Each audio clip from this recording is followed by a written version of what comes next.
Fala galera do meu canal, beleza? Aqui quem fala é o professor Eduardo, famoso quadrado, seu professor de física. Na aula de hoje, quero resolver com vocês uma questão que ela pega pra caramba. Uma questão de dinâmica que envolve também um conceitozinho de cinemática aí no movimento circular e a gente vai resolver ele juntos. Unesp, um show de patinação no gelo, duas garotas de massas iguais. Galera, as massas das garotas são iguais. Bastante atenção nisso aí. Giram em movimento circular uniforme, ou seja, a velocidade tangencial delas não muda, em torno de uma haste vertical fixa perpendicular ao plano horizontal. Duas fitas F1 e F2, inextensíveis de massas desprezíveis e mantidas na horizontal, ligam uma garota a outra e uma delas a haste. Enquanto as garotas patinam, as fitas, a haste e os centros de massa das garotas mantêm-se num plano perpendicular ao piso, plano e horizontal.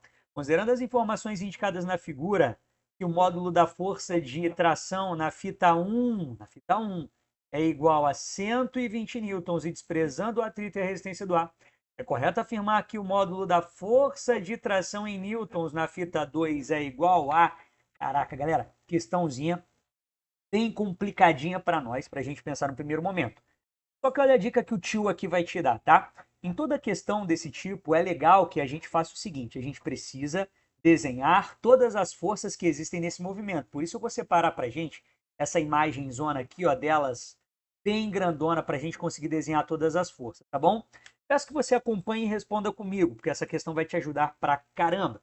Olha só, nesta primeira patinadora, existem algumas forças atuando sobre ela. A primeira força que atua sobre ela é a força de tração nessa fita 2.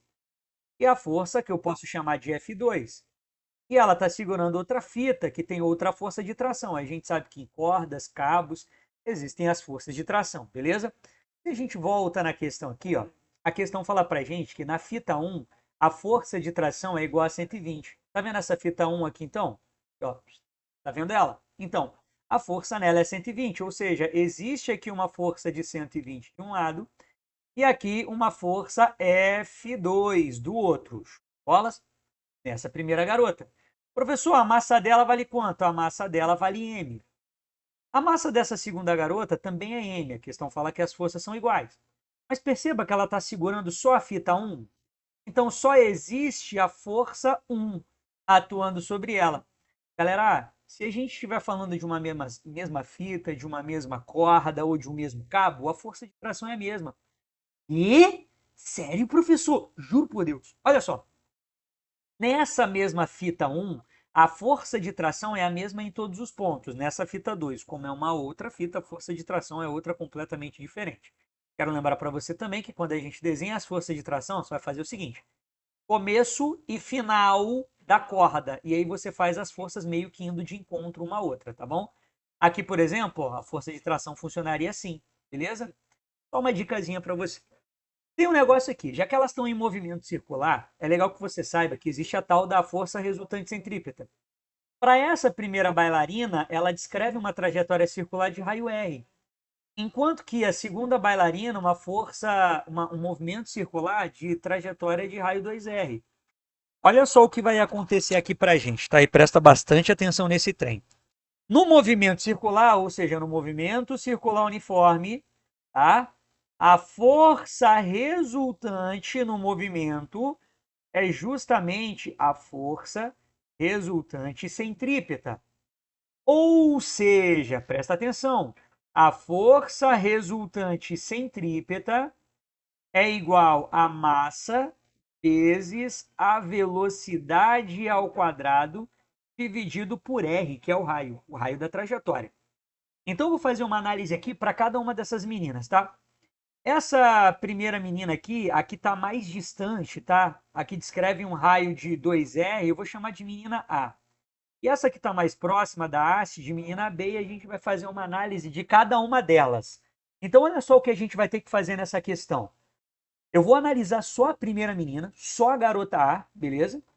Eu vou perceber que nela existe só a força de 120 newtons, tá vendo? É a única força que atua sobre ela. Ah, professor, mas existe aqui também a força peso e a força normal. Beleza. mas elas estão atuando no eixo Y. Significa que a normal é igual ao peso e que uma acaba anulando a outra. Então, olha só o que eu vou ter que fazer aqui nessa situação. Para a primeira menina, tá? Para a menina A. Fazer o seguinte: a força resultante que age sobre ela, que é a força resultante centrípeta, é igual à massa dela vezes a velocidade dela ao quadrado sobre 2. Mas essa é a menina A. Então, a velocidade dela é a velocidade A. Show? E a única força que age sobre ela é aquela força 1. Ou seja, a única força sobre ela é F1, e essa força F1 é igual a massa vezes a velocidade dela ao quadrado sobre 2. Vamos reescrever isso aqui? A força 1 que atua sobre ela vale quanto? Vale 120 newtons. A massa dela eu não sei. A velocidade A dela eu não sei. E eu vou dividir pelo raio. Pá, aqui em cima eu coloquei a divisão por 2, né? Ignora isso aqui, pelo amor de Deus. Estou pensando em energia cinética, tá? Então aqui é o raio. O raio da menina A. Só que o raio da menina A, quando a gente volta aqui, ó, o raio da menina A, na verdade, vale 2R. Maravilha? Então, no lugar do raio da menina A, eu vou colocar 2Rs. Perfeito. Tenho a minha primeira equação. Agora, vamos equacionar a menina B, fazendo um favor. A força resultante sobre ela é a força resultante centrípeta, que é igual à massa dela, vezes a velocidade dela, que é a velocidade B ao quadrado, dividido pelo raio dela, que é o raio de B. Isso é igual à resultante das forças que agem sobre ela. Só que dá uma olhada aqui. Sobre ela agem duas forças. A força 2 e essa força 1, que é a força de 120. Perguntinha, quem é maior, F2 ou F1? Galera, a força que está ganhando é sempre a que aponta para o centro da trajetória, porque a força resultante centrípeta sempre aponta para o centro, indicando que a força que está ganhando, entre aspas, a maior delas, aponta para o centro. Ou seja, F2 é maior do que F1. Então eu vou equacionar isso dessa forma. Perceba, F2 menos F1. Bolas? Galera, F2 eu não faço a menor ideia de quanto seja. Então eu vou colocar F2. F1 vale 120. A massa da menina é m. A velocidade dela, eu vou chamar de velocidade, aqui, ó, opa, p ao quadrado. E o raio dela é simplesmente r, tá bom? Essa é a equação 2. Agora, olha só, eu tenho as velocidades A e velocidade B. Olha o que eu vou fazer. Eu vou fazer uma análise cinemática, tá? Uma análise cinemática. Como esse movimento é circular e uniforme, eu tenho que entender que essas duas meninas têm a mesma velocidade angular. Uai, professor, como assim? Perceba comigo isso aqui, tá? A menina A, ela descreve essa trajetória aqui, tá? Ela tem uma velocidade A. A B descreve essa trajetória, tem uma velocidade B. Galera, todas elas, as duas meninas, elas giram ao redor de um mesmo ponto. Na cinemática, a gente chama isso aqui de transmissão de movimento por eixo. É como se elas estivessem girando juntas, tá? Então, olha só, elas, bem entre aspas, giram juntas. Quer dizer que quando a menina A dá uma volta, a menina B também dá a mesma volta. Ou seja, na cinemática, a gente diz que as velocidades angulares delas são iguais. O que é uma velocidade angular? A de anos por segundo. Quer dizer que elas dão uma volta no mesmo intervalo de tempo. Mas as velocidades tangenciais delas são diferentes, que é essa VA e VB. É legal que você saiba que a relação entre o raio e as velocidades nessa situação é diretamente proporcional, ou seja, aquela que tem o maior raio vai ter a maior velocidade. Sabe o que isso significa? Significa isso aqui, ó. Vamos lá. A velocidade de B, opa, vou colocar aqui, ó. O raio de B, por exemplo, é um raio que vale R. E para esse raio R eu tenho uma velocidade B. Agora A possui um raio 2R. E essa que possui um raio 2R tem uma velocidade VA. Galera, perceba. Aqui, ó, VA não tem o dobro do raio que VB? Tem o dobro, não é? Então, se a gente faz uma regrinha de 3 aqui, por exemplo, cortando R com R, fazendo uma multiplicação em X, a gente vai perceber que VA é igual a 2 vezes VB. Caraca, professor, não lembrava disso. Eu sei, porque você tem um tempo que não estuda movimento circular. Mas nesse tipo de movimento, o raio e a velocidade são diretamente proporcionais. Significa que aquela que tem o dobro do raio tem o dobro da velocidade. Aquela que tem o triplo do raio tem o triplo da velocidade. Eu vou fazer uma substituição aqui nessa formuleta, beleza? Nessa equação 1. Ou seja, como eu sei que VA é 2 vezes VB, eu vou fazer o seguinte. 120 é igual a M vezes, no lugar do VA, vou colocar 2 vezes VB, só que ao quadrado dividido por 2R. Agora vamos lá. 120 é igual a M, 2 ao quadrado dá 4, VB ao quadrado sobre 2R. Show de bolas? Vou fazer mais. Vou dividir o 4 pelo 2. Aqui fica 1, aqui fica 2. Tá vendo esse 2?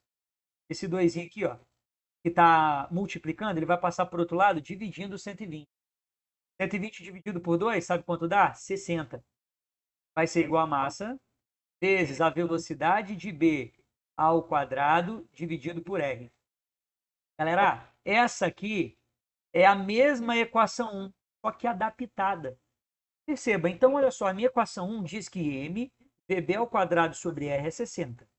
A minha equação 2 diz que F2 menos 120 é igual a m, VB ao quadrado sobre R.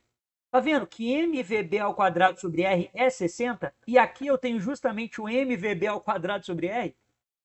Eu vou fazer assim, ó, substituindo a equação 1 em equação 2, olha que eu tenho F2 menos 120. No lugar de mVB ao quadrado sobre R, eu vou colocar o 60. O 120 vai para o outro lado positivo, né? 60 mais 120. Deu quanto para nós? 180 newtons. Pronto. Qual alternativa eu fico, professor? Letra E. De esdrúxula. Que foi essa questão. Entende? Então, qual era o primeiro passo? Entender todas as forças que existem na primeira e segunda bailarinas. Fazer uma força resultante igual à força resultante centrípeta para elas, já que elas descrevem uma trajetória circular. E lembrar que como essa bailarina aqui, essa primeira, essa bailarina A, ela descreve uma trajetória com o dobro do raio, ela tem o dobro da velocidade. Tá? Questãozinha classificada como difícil. Ainda assim, galera, eu sei que você vai estudar bastante, tá? Porque se você está vendo essa questão, seu nível é alto. Mas ainda assim, qualquer dúvida que você tenha, fala comigo. Show de bolas? Beijo no seu coração, forte abraço. Fique